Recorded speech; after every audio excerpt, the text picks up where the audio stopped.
And by the end of it, when I saw Bruce Bochy's paw extend across one other person into Jason's dessert, no fork, no spoon, his bare hand into Jason's dessert, I said, we got this show. Yo, Munir. Creativity. The happiest guys on the internet. What's going on, brother? Yo, Munir. You're already throwing shade on our podcast. I don't think he was showing shade. Showing shade. Wow. She No, sells seashells by the seashore. No, I'm saying if I'm on an NHL Zoom, I don't care what I like where I'm looking. I'm just talking. I was actually complimenting. I was giving a a flex. This is more important. Oh, no, thank you. No, this is a flex. I'm kidding. Hey, Kidding. I'm the worst. Hey. All right. I do like the artistic nature of the signed jersey behind you. Yeah, it's that's one of my prized possessions. It was can I tell the story now or should I wait? Oh, I don't know, Rob. This is the cold open. Wow. Well, Jason doesn't always know what a cold open. Why don't we introduce ourselves and then get into it? Jason, this is where we introduce ourselves to the podcast. So, welcome to Yo Munir, a show celebrating practice and creativity, hosted by the happiest guys on the internet. I'm Rob Haddad, a former producer and director who spent his career in sports, media, and technology. And I'm Munir Haddad, co-founder of award-winning advertising agency Kiosk and a firm believer in stakeholder capitalism. Munir, on today's show, we're welcoming a very special guest, Ryan Dempsey. Oh, sorry. That's what Jason Katz. Always live in his shadow. Hailing from Great Neck, Long Island, Jason Katz grew up next to legendary producer and director Jonathan Hawk of Hawk Films. That early influence led Jason into his Emmy award-winning career. He'd spend 16 years at MLB Productions, including a run as lead field producer from 2008 to 2015, where his ability to build relationships both on the field and in the front office became his calling card. Since then, Jason has led field production on a string of high-profile projects, directing Amazon Prime's All or Nothing, which followed Jim Harbaugh's 2017 Michigan football program, and Showtime's A Season with Notre Dame Football. He also directed episodes of The Grind for NFL Films in 2019. Recently, Jason's worked with the NHL producing jewel events for NHL Productions and leading field production on Quest for the Stanley Cup and Road to the Winter Classic. His relationships across the league with players, teams, and coaches alike are unrivaled and have resulted in another Emmy for his work on Four Nations Unveiled. But maybe most notably, Jason once lost the Kutcher's Sports Academy Basketball Championship in a head-to-head coaching battle with USC women's basketball coach and Scarsdale basketball legend, Lindsay Gottlieb. Jason, welcome to Yo Munir.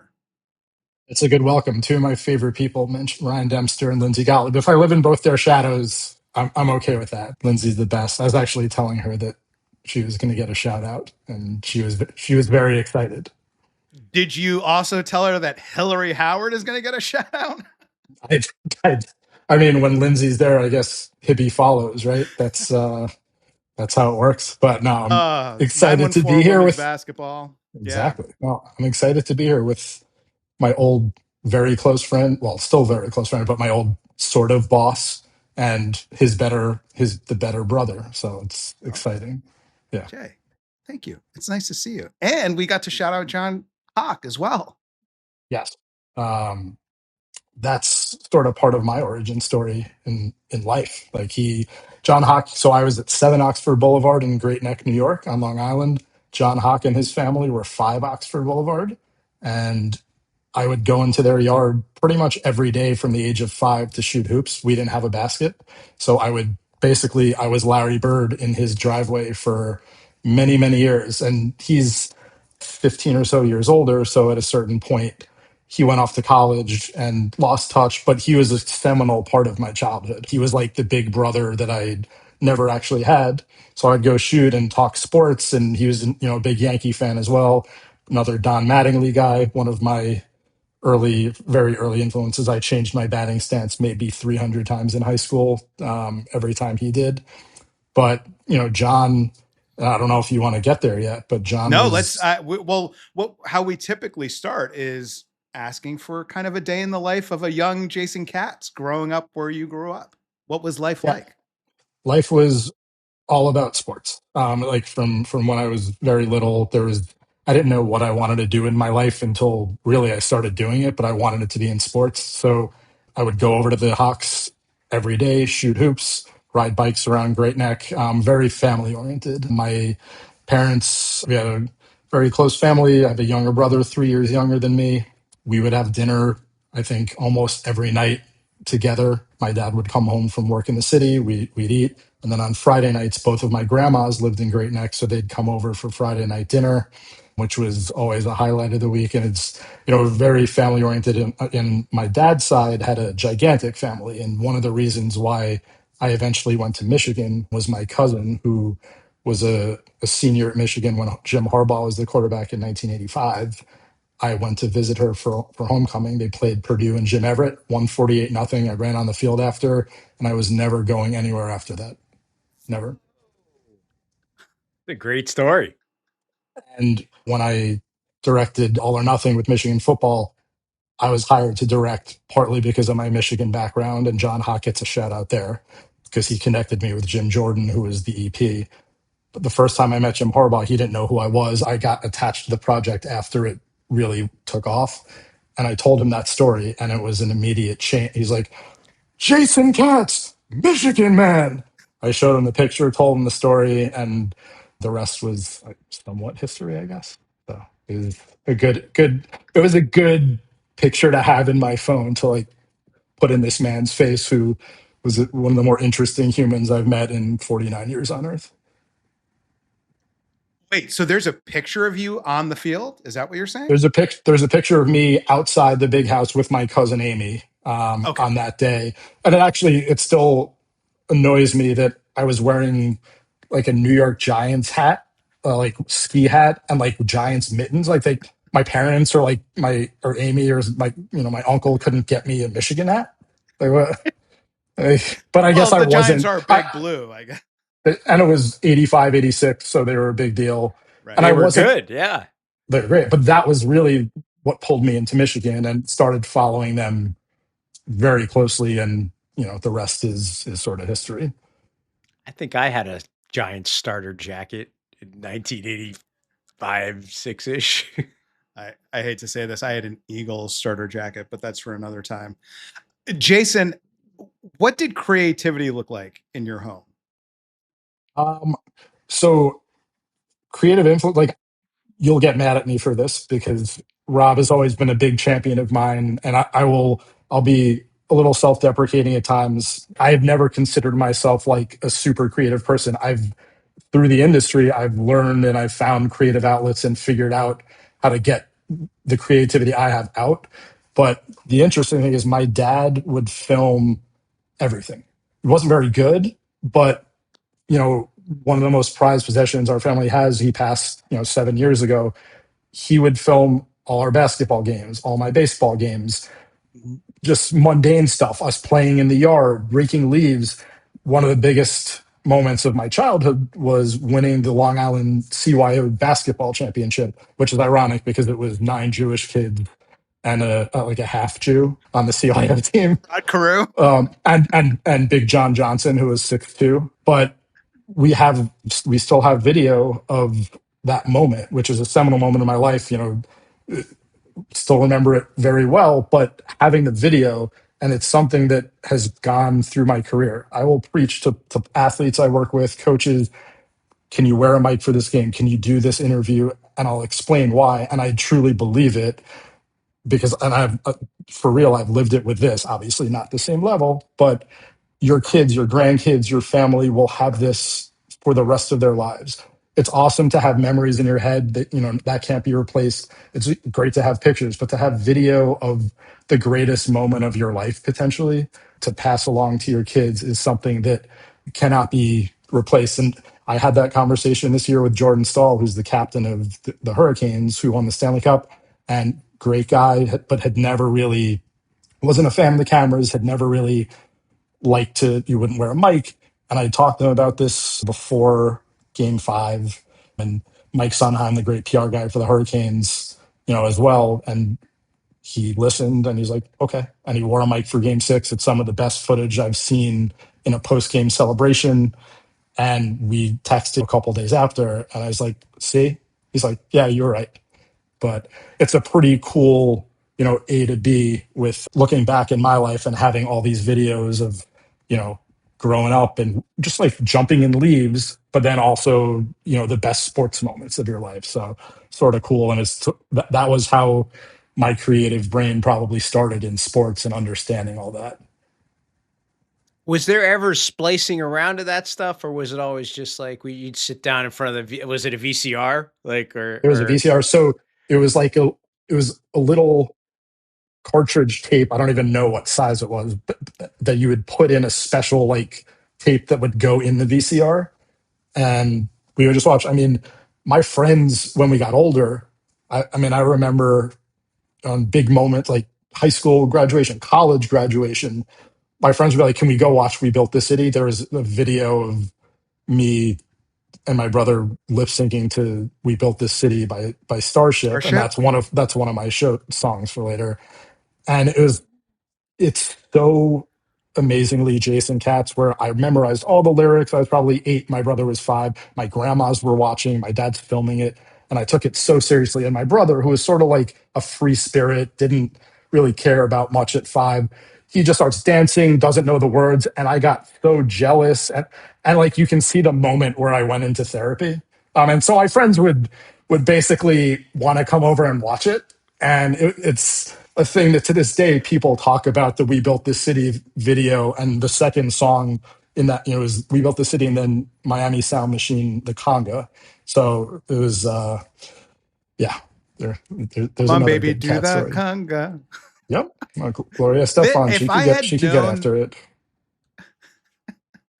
If I had known that story before we started, maybe not before we started working together, but maybe before we started collaborating in the field together in 2008, maybe I wouldn't have been, I would take advantage of Jason's serious demeanor. And that's not to say Jason doesn't like to have fun, but in the height of the moment, I like levity. And so I would, and as would others, Danny Field especially, would prod Jason, knowing that he was in his serious Jason mode just to get the reaction, and it never failed. Jason never failed us. You mean like throwing rental car van keys into bushes that had to be looked for the next 2 hours in West Palm Beach, Florida? Something like that? I had to drive to the rental car place and pay $400 to replace the key because we couldn't find them because you threw them in the bushes. Yeah, we won an Emmy. It's fine. It's okay. Not my best moment, but very, very typical Cats back in the day. Perhaps provoked, though. Oh, I was definitely provoked, but you would think a human adult would maybe not throw car keys into like the bush. Well, you're probably trying to throw them at him. It's just that your aim was off. No. I actually don't think Rob was the main antagonist there. I'm pretty sure it was Gary Waxman, but okay. Shout out to Gary. It was probably, I think it was Wax. Hey, Wax. It wasn't me because I have the hotel window picture of Jason and the guys looking for the keys down below, and I'm about 4 stories up. That's amazing. Not knowing what happened, I was like, what possibly could they be looking for in the bushes? This is not going to end well. No, it didn't end well. I actually felt so bad because I was like, in the moment, it's like someone was provoking me, but it was a ridiculous response. And it basically, I didn't get to eat that night because we were like looking for the keys. So that was the offshoot. as know As many one people young would say, missing a meal for either of us was. fair. Yes. So you mentioned John Hawk. You mentioned your father documenting everything, which I love that story. At what point did your career become a reality for you? When did that happen? How did it happen? So I went to Michigan. As you know, we discussed earlier, Michigan started becoming a part of my life at age 8, and I was a Michigan guy from there on, and thankfully got in. Went to Michigan, graduated in '99, and when I graduated, my very lovely Jewish mother said to me, "Johnny Hawk does something in sports. You should talk to him." I'm like, okay. And I hadn't talked to John in years because, when you're 6, 7, 8, 9, and, he was older, but he went away to college. 6, 7. Oh, well, now I get it actually. I hate you. We moved across town. So even when Oh, he'd come back, like we moved across town right next. So lost touch, but the families would talk, my parents would still talk to his parents, but there was no Instagram or Facebook at that time. So you're not really like following what someone's doing. So I reached out to John and so I graduated from Michigan, degree in communications with absolutely zero idea of what I wanted to do, except that I was going to do something in sports no matter what. Like my dad was a lawyer, my brother's a lawyer, could have gone that path, but my father always encouraged me like do what you love. And like it was very obvious that sports is something that has always been my passion, and I wanted to make a career. Didn't know how, what, why, when, where, but so reached out to John. And what I tell kids will ask sometimes, how do you get into it? How do you get the job like that? A lot of times it's talent. A lot of times it's timing and luck. And this was timing and luck because John said to me, a buddy of mine I used to work with at the NBA, Dave Check, is, sort of starting MLB Productions, which is going to be the MLB's answer to, NFL Films and NBA Entertainment. Would you like to get an interview? I was like, don't know what Productions is, but yes, because MLB was in that title. So I got an interview with Dave Check, who was, along with Rob, was one of my early mentors in the business. And my interview, I was like, dude, like, I don't know anything about production. I didn't take production class in college. And I was like, is this going to be a disaster? Name 7 members of the Pirates starting lineup was basically my interview. I mean, I'm sure there was other stuff, but I had named like the whole starting lineup, probably their farm team, and the connection with Hawk, which, as you guys know, connections are huge because if someone like John Hawk will vouch for you and say, this guy's a hardworking guy, he's a smart guy, whatever lies he told about me, that holds a lot of weight to one of his contemporaries and one of his friends and colleagues. And so I think Dave Check was just like, are you going to work hard? Sports. Like I proved that I know sports, and that was the in. And then I learned production as I went, and I'm still learning production as I go. But I mean, it's always been about sports for me. And over time, I've really enjoyed starting to tell stories of players and teams and just be behind the scenes. But it's really all been sports my entire life.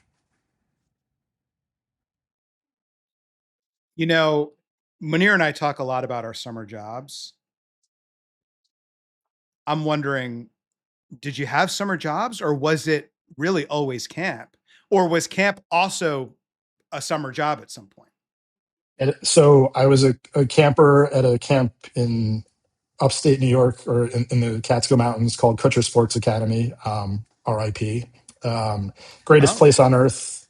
I mean, it moved years ago to Massachusetts and was sort of under leadership of people that used to go to camp, and then it was sold recently. So it it's not doesn't what it exist in was. my mind Yeah. anymore. I don't even know if it's called that in Massachusetts at this point. But so I went from when I was 8 years old, sleepaway camp, until I was a counselor in training at 15, 16. And then I was a counselor and then a basketball coach from like 17 to 20, like right up until I started working at MLB Productions, which was the end of the summer after I graduated Michigan in '99. I was going to camp, and I would still go up to camp on weekends when I was starting at MLB because I was freelance at first until I got hired Oh full wow. time pretty soon after. But camp was my favorite place. It's probably the place that developed, you know, any confidence I have with, I always felt I was a better person. I was just better everything there. I was the most me. And interestingly, it produced some really good athletes. Matt Bernstein was the starting fullback for Wisconsin for a number of years. Danny Grunfeld, son of former Knicks GM and stud player Ernie Grunfeld, played for Stanford, played in the league for a minute, cup of coffee. But my closest friend from camp, Lindsay Gottlieb, who was undefeated in the NBA league finals against me, is now the head coach of the USC women's basketball team. And she's been wildly successful, one of the smartest and hardest working people I know. We talk very, very often about just like camp moments and how she'll think about stuff. She's a top 10 team coach, and she'll just like go back to camp stuff and the competitiveness we had at those games at night, the NBA league, the highest level, the oldest kids. There would be a draft. It would be like everyone cared probably too much about it, but it was very important to everybody. And Nate Oates, the Alabama men's basketball coach, was a counselor for a couple years Come towards the on. end. So we had some good talent. I take pride. Like people will talk smack. They'll both talk smack to me that they're the only two to beat me in the finals coaching. I was like, if my losses are against two of the literal best coaches in the country, I'm good. Like I'm okay. I can live with Well, that. how come you didn't think about coaching as a career? Here is how I was as a coach. I knew basketball.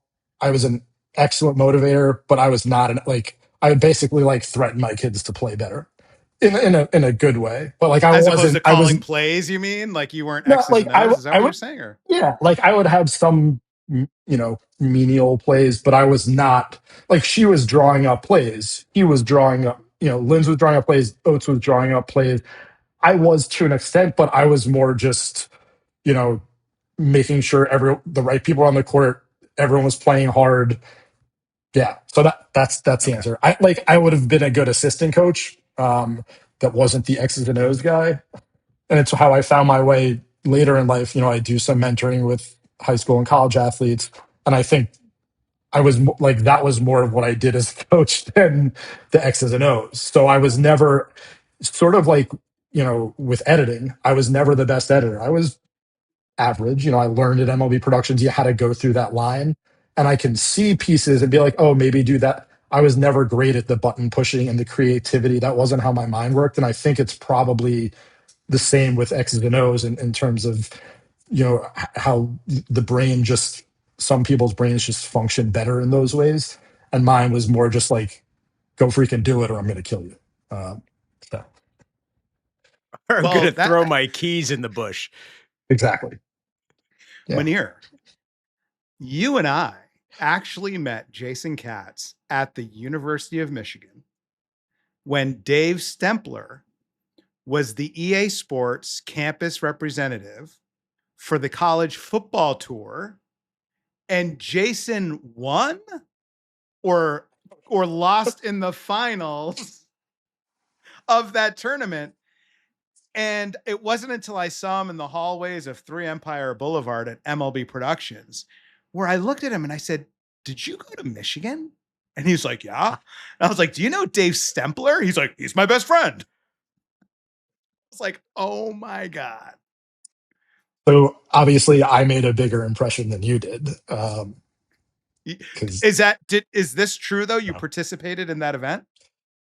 I honestly, I know this, I know this is how we met.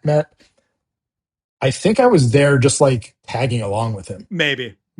Yeah. Yeah. I could Because also be making this up, but it yeah. sounds really good, I think. No, but it's very funny that we met there and didn't really know everyone's like, oh, do you know this person in Michigan? I'm like, no, there's 800,000 people in college. So probably not. But yeah, it's a good origin story for the Haddad Katz friendship. There you have it. We talk a lot about the EA Sports days. There was a lot of fun that was had. Imagine. You know, I have a very clear welcome to Major League Baseball story. It's my first shoot at Yankee Stadium, April 23rd, our mom's birthday, 1999. And it was David Wells' first start back after being traded to Toronto for Roger Clemens. And Jeff Spalding went to go talk to a PR director. He disappeared. He's like, stay with the crew and shoot the guys walking in. And I was like, surely I can do more than that. And Andy Pettit arrived and he was walking in. And I said, Andy, what do you think about David coming back? And he said, who? And I was like, oh, maybe he didn't hear. Oh, ha ha ha. That was a joke. And I was like, just shut up. Like in my head, like berating myself. And then I thought, you know what? Actually, it was funny. It's okay. It was funny. Rob, it's okay. Jay, do you have a welcome to MLB moment? Yeah, I mean, I have two I'd like to hit. Like one was very early on and it wasn't anything specific, but it was being on the field as a PA for the Subway Series in 2000. I grew up a diehard Yankee fan, so to be out there, nothing specific happened, but you know, I was gonna say, 8-year-old me, 19-year-old me would be like, holy crap, I'm on in the real Yankee Stadium, right? Like old Yankee Stadium, Subway Series. This is everyone I know is watching this, and I'm standing here. I don't know what I'm running tapes and whatever. Nothing. I'm not doing anything especially important, but it was like, holy cow, this could be my life. Like what, I want to do something with this. And but the other one that was like the real like I've sort of like made it one was you mentioned Jeff Spalding. I was with him at spring training, early 2000s, and Barry Zito. We were at Oakland A's camp. Barry Zito is one of the best pitchers in baseball, and we're filming whatever we film on the main fields. We're doing our interviews, but somehow we ended up filming him on the backfield. It was just him and a catcher. He's throwing, and Jeff went to go do something and said, just film him. And I'm a 21, 22, 23-year-old kid who's first or second first spring training. He's like, hey, I'm like, he's like, yeah, hey, can you stand in? I was like, wait, what? Like, there's no bat. Like in he's the like, box? yeah, do you not know this? Keep So going. he's like, will you stand in? I'm like, okay. I mean, what? I said no. I was like, am I going to get in trouble? Like, is Spalding get mad? But I'm like, Barry Zito's asking me to do something. I guess I should do it. And there's like no one. We're literally on a backfield and no one's around. I'm like, okay. Didn't have a bat. But he's like, just stand in. I'm trying to because I'm a left. He's like, stand in lefty. So I was a pretty good baseball player in high school. I was gonna. My cousin Josh always says, I was always going to Michigan, but Emory was somewhat after me for baseball Oh, and never was close because I didn't love playing baseball. I loved it's okay. basketball. Yeah. So I was like, I'm a pretty good baseball player. So I stand in, he throws a fastball, and I'm like, oh, okay. Like Zito wasn't like a flamethrower. It probably was like 91, 92. I'm like, I could probably, I could foul that off. Throws a couple more. And then he throws the curveball. And for those of you who don't remember, Barry Zito's curveball was the nose to toes. And so to a lefty, this is no exaggeration or hyperbole. I ran out of the batter's box because it was coming at my head. And I played against some decent pitchers, but there was never one that was literally your head and dropped right into the strike zone. And I was like, okay, but I'm good. And there's a picture that Rob might remember of us sitting in the dugout after where he's just like staring straight ahead. I'm like 5 feet away from him. And someone at MLB Productions captioned it like, what have I done to deserve this, coming out of Barry Zito's brain. But so that was a real like welcome to MLB moment. Like, what is my life that, a Cy Young type guy is throwing his crazy curveball at my head and I'm running away from it. So that was pretty cool. I didn't know that's what preceded that picture. Yeah. Maybe I would have not been allowed back in the field after that. Lord. Munir, how you doing? I'm great. Thank you very much, Rob. I'm thinking about that curveball coming to my head, and I would probably have done the same thing. Run screaming. You know, Dave Chack, you mentioned him, great mentor to both of us. He put us together. He put us together when Mark Kayaffa left to go run field production at MLB Network. Dave said, Rob, you're going to run to the department. Jason Katz is going to be your right hand. Figure it out. And there wasn't that much to figure out. But what I will say is, for the rest of my career, I relied on Jason Katz for virtually anything that I did. He was so critical and instrumental to the success of MLB Productions during that time period. There's no way I would have been able to do my job without him. So, Jason, thank you.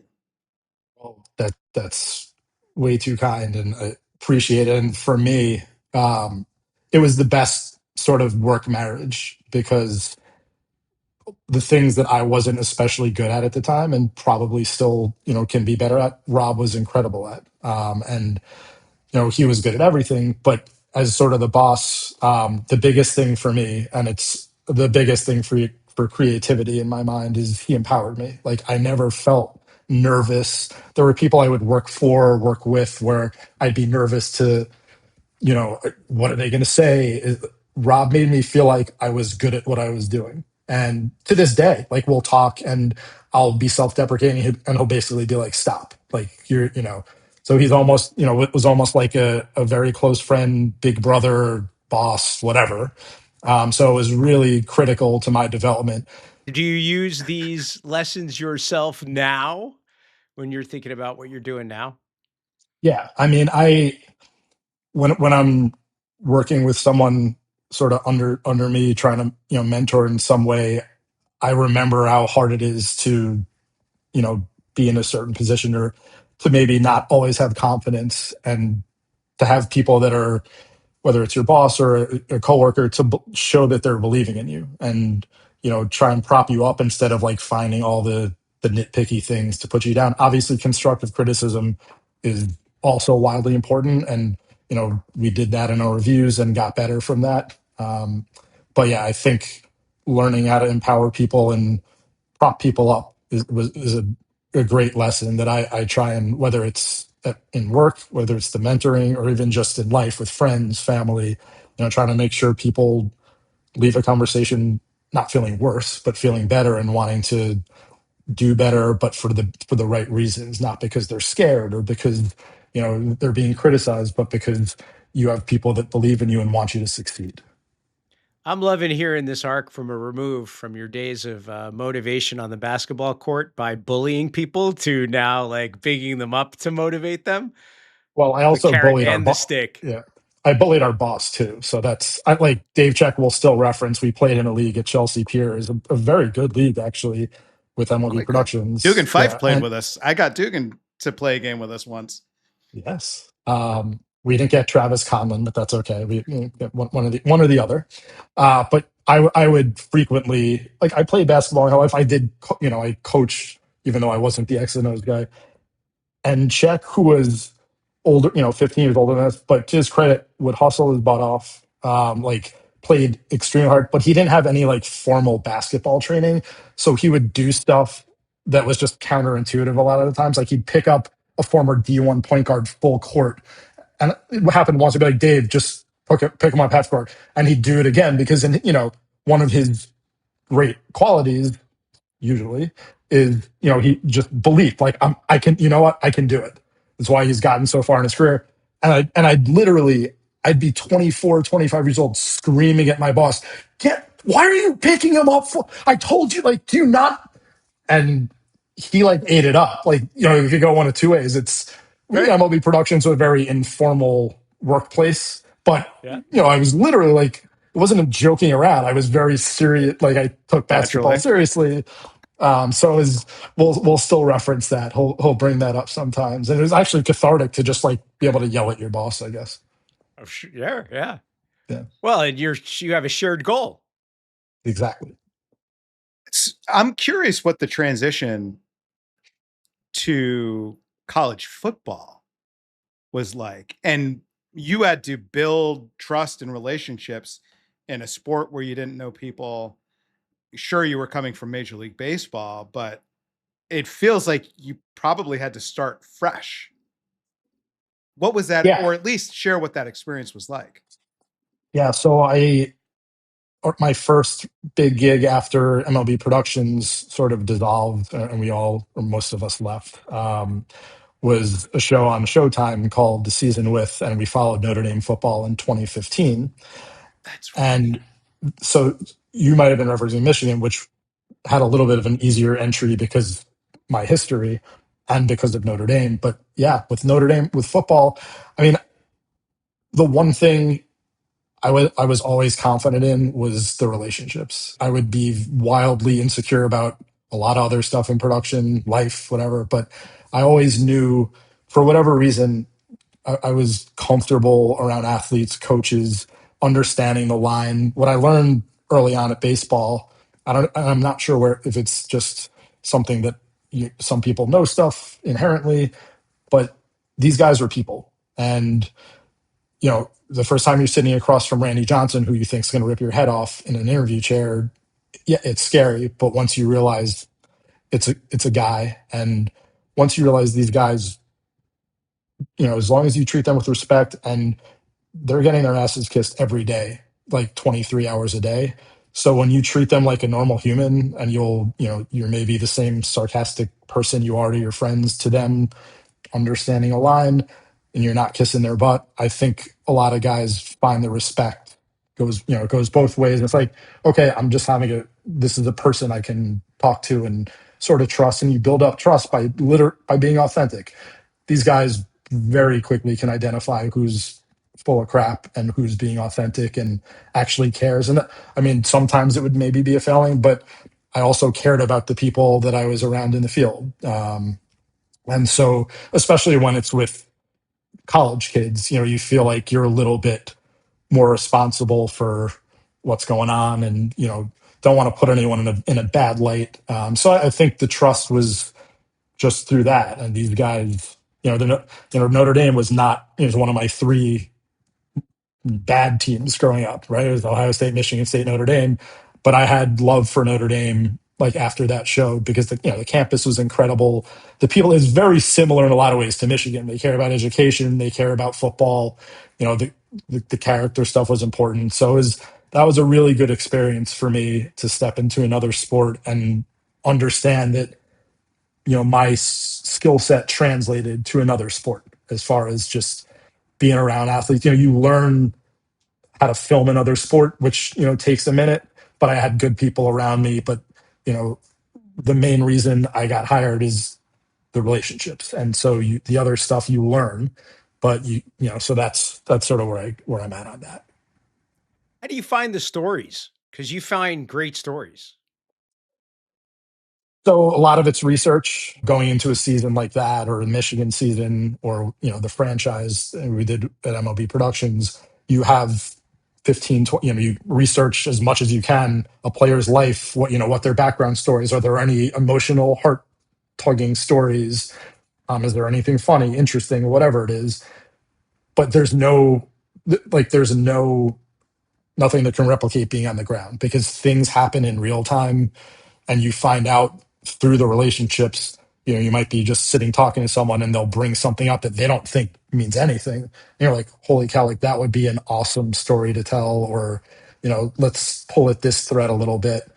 So I think it's a combination of research, and then just being around these guys and trying to figure out what their real story is, because you can read a lot in a dossier or on the internet, but until you know someone face to face, that's where I think you could really find the deeper stuff. Is that your process mostly? Is you do the work, you're putting in the work because you're doing that research. And some people don't realize the work that has to go into then having the conversation, because then you have something to talk about, which then allows you to get there faster, probably. Is that generally your arc? Yeah. So I'll give you, like, I was with the Carolina Hurricanes for the Stanley Cup Finals this year. Worked with them for a couple of years as they've been in the playoffs. I do the Eastern Conference for NHL Productions in the playoffs. But going into the finals, tons of research on each player, whether it's looking at their bios, their Instagrams, just figuring out what could be interesting here. But the combination is what's important because, again, like, knowing guys sort of in person for a couple of years, you can ask some questions you might not be able to just walking in cold, or even as the playoffs go along and they get more comfortable, you can, whether it's through the PR guy or through the personal relationships, when PR staffs are amenable to you just like dealing with the players, that's my process. I want to talk about winter meetings in Orlando with the Giants, but I also want to know who your biggest convert was from. It's the easiest question of all time. Oh, It so you want to, tell me. because he's on that team. So Oh, great. it's Pat Burrell. So easily. So Pat Burrell was a former number one pick for the Phillies. Came over, strapping, handsome dude. Everyone, just had the world by the tail. Very good player, but was on the DL the first couple months of the franchise in 2011. And baseball is an old school sport, as Rob knows well. And doing the franchise was the first time anything like that had been done. And so, there were a couple of guys who weren't super comfortable at the beginning with cameras around and can we trust these people? After spring training, I think it started to click. And then, within the first month of the actual regular season, the guys who were having second thoughts or trust issues were like, okay, these guys aren't going to screw us. We would make it clear to them, we're MLB. We're not here to make you look bad. We're not TMZ. We're not, here for shock. We're here to tell good stories, to literally document what's happening and tell whatever the good stories are, in your lives. Burrow was on the DL, so he wasn't around us as much. But when he was, the icy stat, not a single word was spoken to myself or Danny Field, who was the other producer with me out there for probably spring training in the first month and a half of the season. And I'm not exaggerating. It was obvious that this dude did not want us there, did not like us. And it was a little he's an intimidating dude. He's 6'5", strapping guy, very well respected in the clubhouse. So probably a month and a half into the season, the top of the Giants dugout, you have to walk up steps to get to their clubhouse. There's a TV at the top. I'm just standing there waiting to do something on the field, waiting for something to happen by myself. I'm watching the TV just because it's there, and it's the Casey Anthony trial. I don't know if you remember that, but he sidles up to me. Yeah, he sidles up to me and he's like, "Can you believe this crap?" And I'm like, Pat Burrell's talking. I'm like, "Yeah, crazy, man." Yeah. And so every day from then on, I would get a Twitter update and look at what was going on in the Casey Anthony trial. And we would talk. I would go up to him and be like, "You hear what's happening in Casey Anthony?"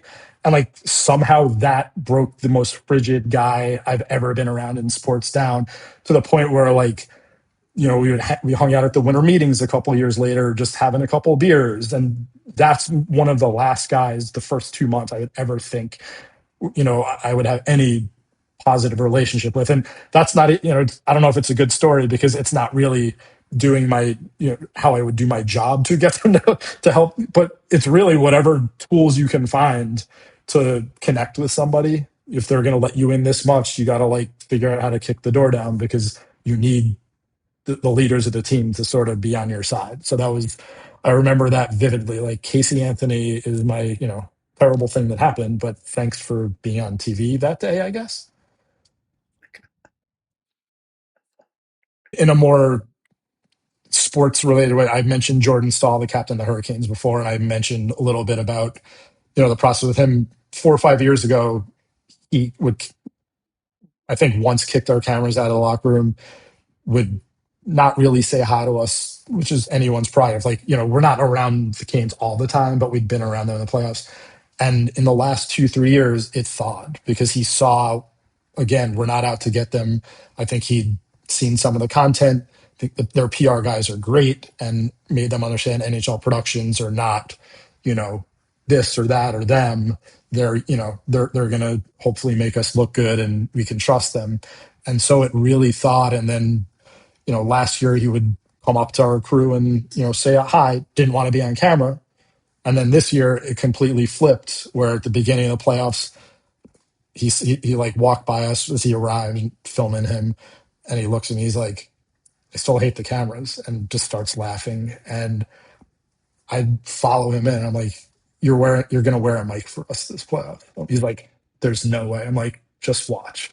But like I'd gotten to the point over 2 or 3 years where it thawed that I felt comfortable saying, started joking around and starting to like prod a little bit and say, hey man, like, you're the captain. Like, I said to him, I think in Vegas, Sidney Crosby was his captain when he won his first cup in 2009 in Pittsburgh.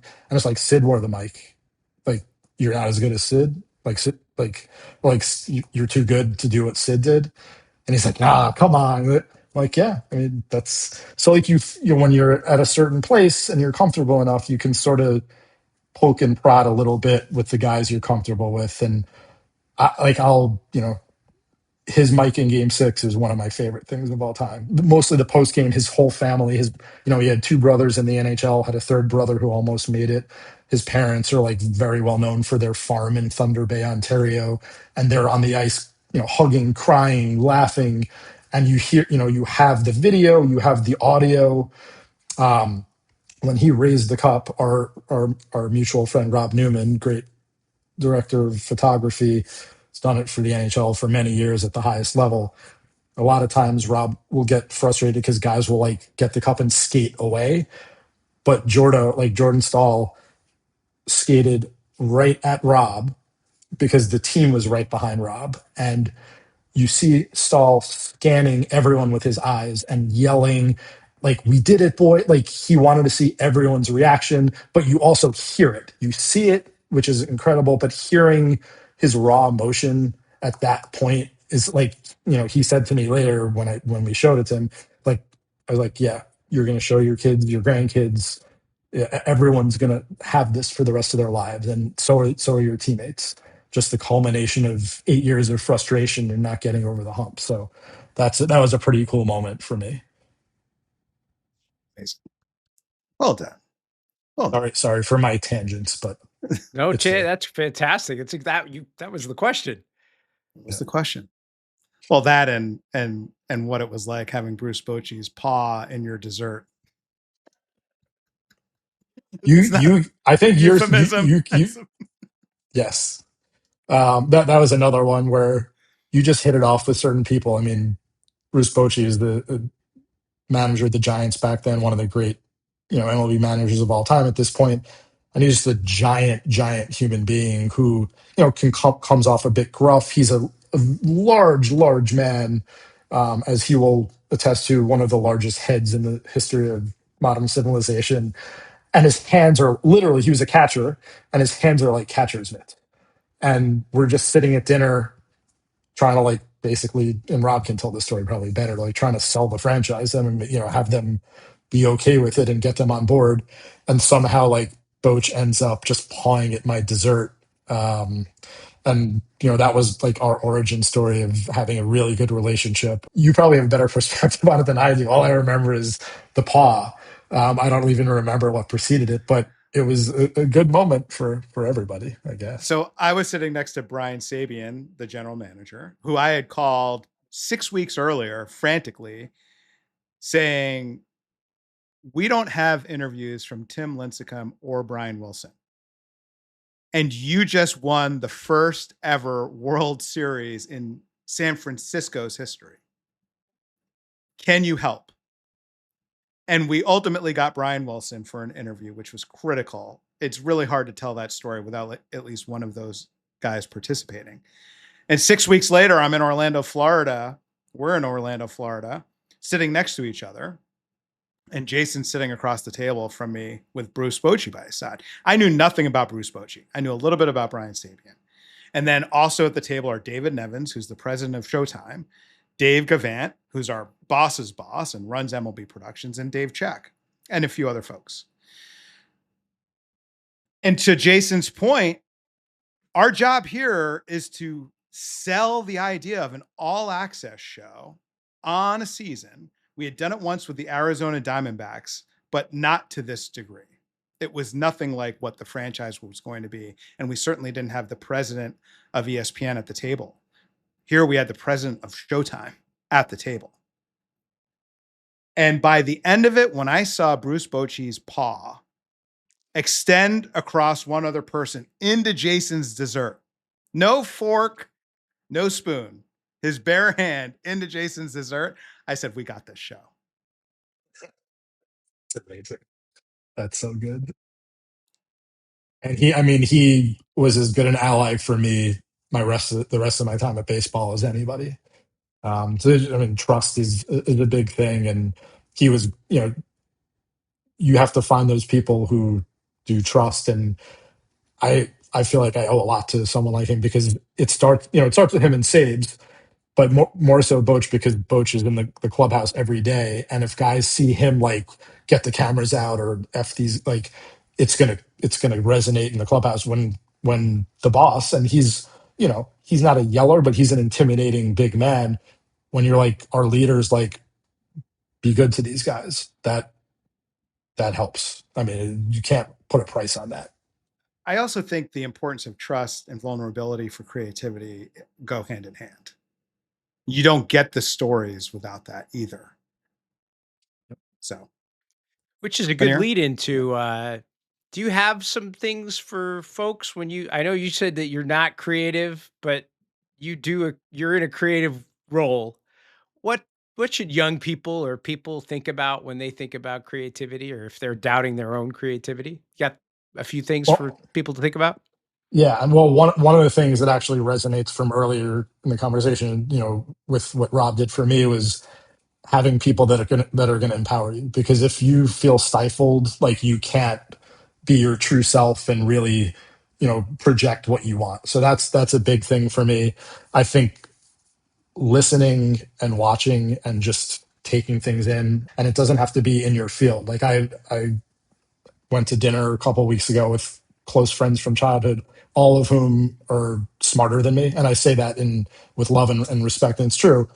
And like, I'll learn just by like sitting there listening to these guys talk about anything in life, and I'll realize later it translates to other parts of life, whether it's my job or any relationships, anything like that. So I think just being with listening and watching, especially in our world, being open-minded is another big one. So that's Great. Thank you.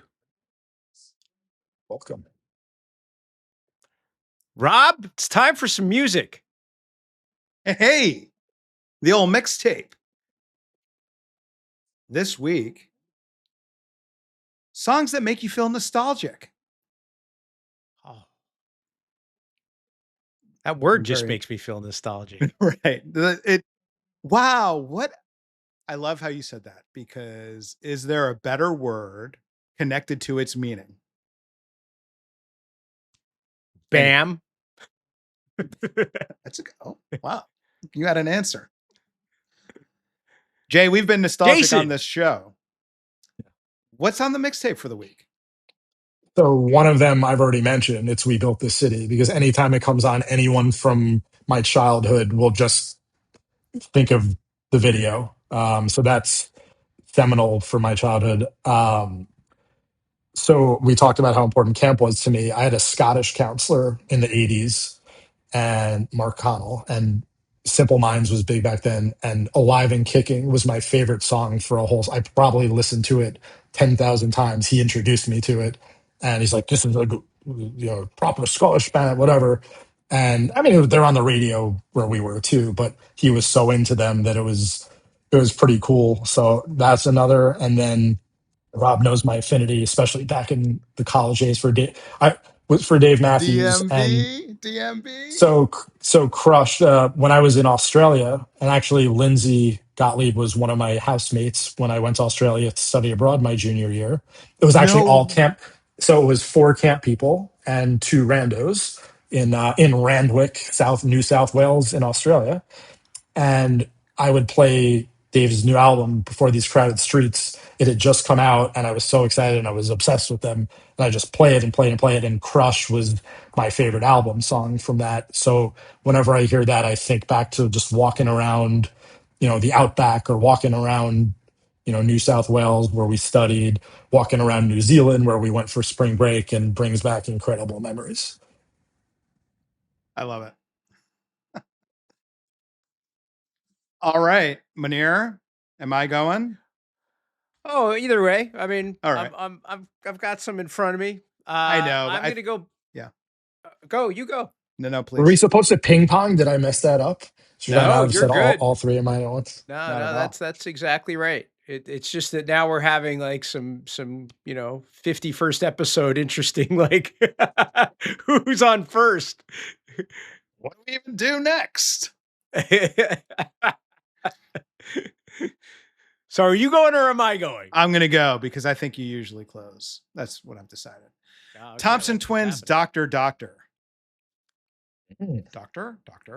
Also from Spies Like Us.